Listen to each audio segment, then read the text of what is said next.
Hello everyone, নমস্কার সবাইকে। আপনাদের সবাইকে আমি স্বাগতম জানাচ্ছি। আজকে আমি নিয়ে এসেছি একটা ছোট্ট সিম্পল রেসিপি, যার মধ্যে আমার কী কী লাগবে চলুন দেখে নিই। লাগবে আমার পোস্ত 2 বড় চামচ, কাজু বাদাম 12টা থেকে 15টা, চারমগজ 2 চামচ। তার সাথে লাগবে 2 কাঁচা লঙ্কা আর একটা ছোট্ট পিস আদার টুকরো। এই পুরো ব্যাপারটাকে আমি মিক্সিতে গ্রাইন্ড করে নেব, একটা ঠিক ব্যাটার বানিয়ে ফেলবো। ব্যাটারটা আমার রেডি হয়ে গেছে। এই ব্যাটারটা আমার এই মিশ্রণটা লাগবে। তার সাথে আমার লাগবে একটা বড় পিস পনিরের স্লাইস, যেটাকে আমি মিডিয়াম সাইজের কিউবে কাট করে নেব। এই পিসগুলোকে সাইডে রেখে আমার আর কি লাগবে চলুন দেখে নিই। লাগবে আমার রুম টেম্পারেচারে রাখা 2.5 কাপ লো ফ্যাট মিল্ক, দুধ, একটা ফ্রাইং প্যান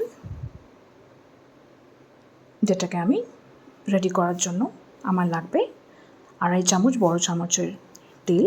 আপনার যে কোনো তেল আপনি ইউজ করতে পারেন, অলিভ অয়েল, ক্যানোলা অয়েল বা সানফ্লাওয়ার অয়েল। আমি ক্যানোলা অয়েল ইউজ করেছি 2.5 চামচ। এই পুরো প্রিপারেশনটাকে আমাদেরকে একটা জিনিস মাথায় রাখতে হবে, মিডিয়াম টু লো ফ্লেম চলবে। হাই ফ্লেমে দিলে যাই দেব সেটা কিন্তু পুড়ে যাওয়ার সম্ভাবনা থাকবে। প্যানের মধ্যে তেলটাকে একটু রাউন্ডভাবে ঘুরিয়ে এর মধ্যে আমি পনিরের কিউবসগুলো হালকা হালকা করে ছেড়ে লাল লাল করে ভেজে নেব, শ্যালো ফ্রাই করব। যেহেতু এটা দুজনের প্রিপারেশন হচ্ছে বলে আমার ইনগ্রিডিয়েন্টসগুলো খুবই অল্প। আর কি কি লাগবে আমার এটার মধ্যে চলুন দেখে নিই। খুবই অল্প ইনগ্রিডিয়েন্টস, যেটা আপনি আপনার বাড়িতেই অ্যাভেলেবেল আছে।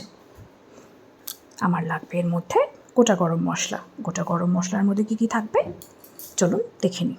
লাগবে একটা শুকনো লঙ্কা, অল্প একটু জয়িত্রী, 2-3টে লবঙ্গ, আর্ধেকটা দারচিনি, 2টো এলাইচি, আর সাথে থাকবে একটু চিনি আর স্বাদ মতো নুন।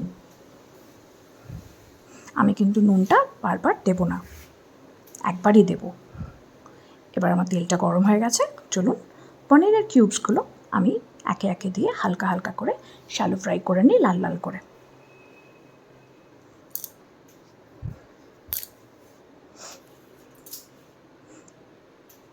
আমার এর মধ্যে টোটাল লেগেছে 300 গ্রাম পনির। পনিরটা যতক্ষণ আমার রেডি হচ্ছে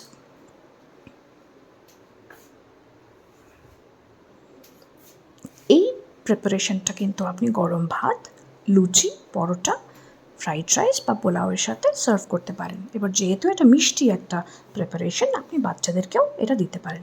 পনিরগুলো আমার শ্যালো ফ্রাই করা হয়ে গেছে, এটাকে আমি সরিয়ে রাখবো। এবার আমি গরম তেলের মধ্যে, যেটা মিডিয়াম টু লো ফ্লেমে আছে, তার মধ্যে আমি পুরো গরম মশলা, গোটা গরম মশলা যেটা আমি দেখালাম, সেটা আমি পুরোটাই একসাথে দিয়ে দেবো। বেশি গরম মশলা পড়লে বেশি গন্ধ করবে, ওই জন্য খুবই লিমিটেড দিতে হবে। হালকা করে আমি এটাকে সটে করে নেব, নাড়াচাড়া করে এর মধ্যে আমি যে ব্যাটারটা, ঠিক ব্যাটার যেটা রেডি করে রেখেছিলাম, সেই ব্যাটারটা আমি এর মধ্যে দিয়ে দেব।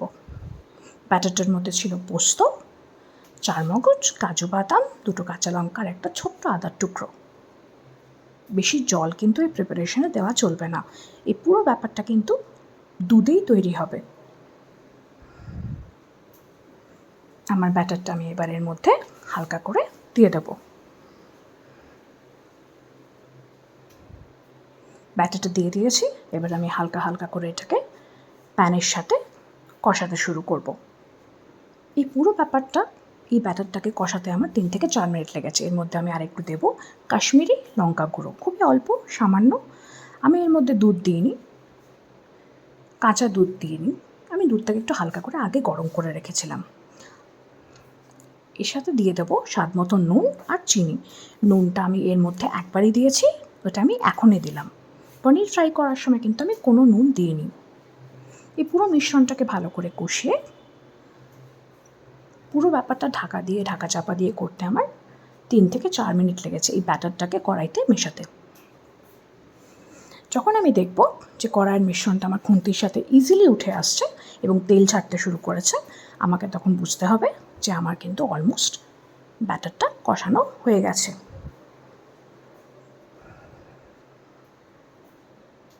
এর মধ্যে কিন্তু আমি কোনো হলুদ দিইনি, আপনারা চাইলেও হলুদটা অ্যাভয়েড করতে পারেন। কালারের জন্য আমি একটু কাশ্মীরি লঙ্কা গুঁড়ো দিয়েছি, ব্যাস। এবার যেই রুম টেম্পারেচারের দুধটা আমার রাখা আছে, আমি লো ফ্যাট মিল্ক দিয়েছি, ওটা আমি এর মধ্যে এবার হালকা করে দিয়ে দেবো। যতক্ষণ প্রিপারেশনটা কমপ্লিট হচ্ছে, এটা কিন্তু আমাদেরকে মিডিয়াম টু লো ফ্লেমেই রাখতে হবে। আমি কিন্তু ঢাকা দিয়ে দিয়ে মিশ্রণটাকে কড়াইয়ের মধ্যে নাড়াচাড়া করেছি। গরম দুধ কিন্তু এর মধ্যে দেবেন না। যেই ব্যাটারটা শুকিয়ে যাবে, দুধটা আমি এর মধ্যে 2.5 কাপ, মিডিয়াম কাপের 2.5 কাপ দুধ আমি এর মধ্যে দিয়ে দেব। গরম দুধ দিলে ফেটে যাওয়ার সম্ভাবনা থাকে এবং দুধটাকে ভালো করে মিশিয়ে নিতে হবে যাতে কোনো রকমের লাম্পস না থাকে ওপরে। দুধটাকে যখন আমি মেশাবো ব্যাটারটার সাথে, তখন কিন্তু ঢাকা চাপা দিয়েই করতে হবে। দেখুন, খুব ইজিলি এটা একটা প্রিপারেশন করে নিতে পারি বাড়িতে। কখনো গেস্টরা এলো, নিরামিষ কিছু বানাতে দিতে হবে, তো এটা একটা খুবই সিম্পলের মধ্যে একটা রেসিপি। ভালো লাগলে নিজেদের বাড়িতে একবার বানিয়ে দেখবেন।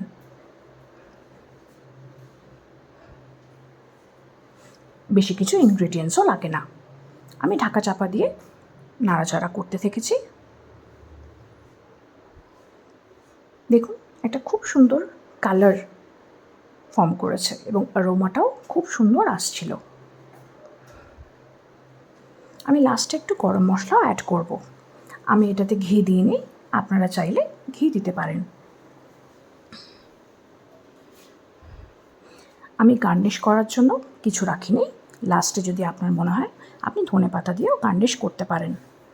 দেখুন, অলমোস্ট আমার এবার প্রিপারেশন কিন্তু এন্ডের দিকে। এবার আমাকে পনিরের কিউবসগুলো এর মধ্যে একে একে দিয়ে দিতে হবে। নুনের মাত্রাটা কিন্তু একটু মাথায় রাখবেন। বারে বারে নুন দিলে এটা নোনতা হয়ে যাবে। স্বাদ মতন নুন একবারেই দেবেন যখন মশলাটা ভালো করে কষাবেন। এবার আমি পুরো পনিরের কিউবসগুলো এর মধ্যে একেবারে দিয়ে দেব। পনিরের টুকরোগুলো না বড় সাইজের না খুব বেশি ছোট সাইজের, মিডিয়াম সাইজের আমি কাট করেছিলাম।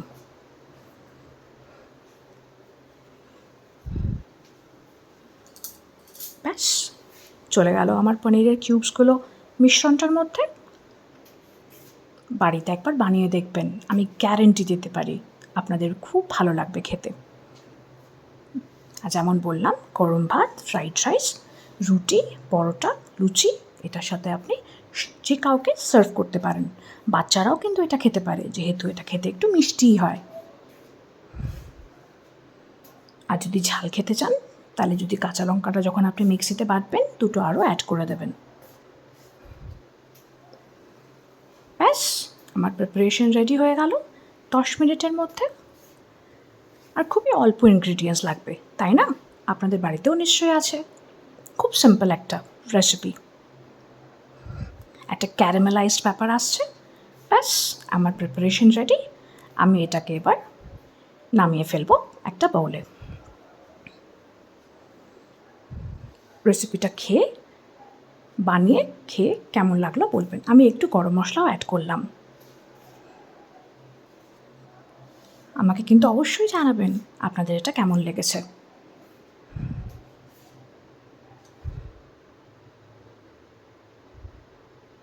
ব্যাস, আমার পুরোটাই রেডি সার্ভের জন্য। বানিয়েছি দুজনের জন্য, কিন্তু এটা মোটামুটি 4-5 জন খেতে পারবে।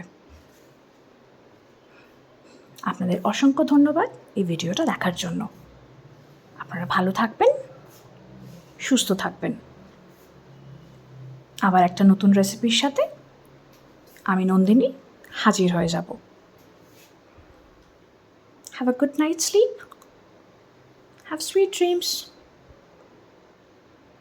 সার্ভিং বলে আমি সার্ভ করে নেব। ব্যাস রেডি। টাটা।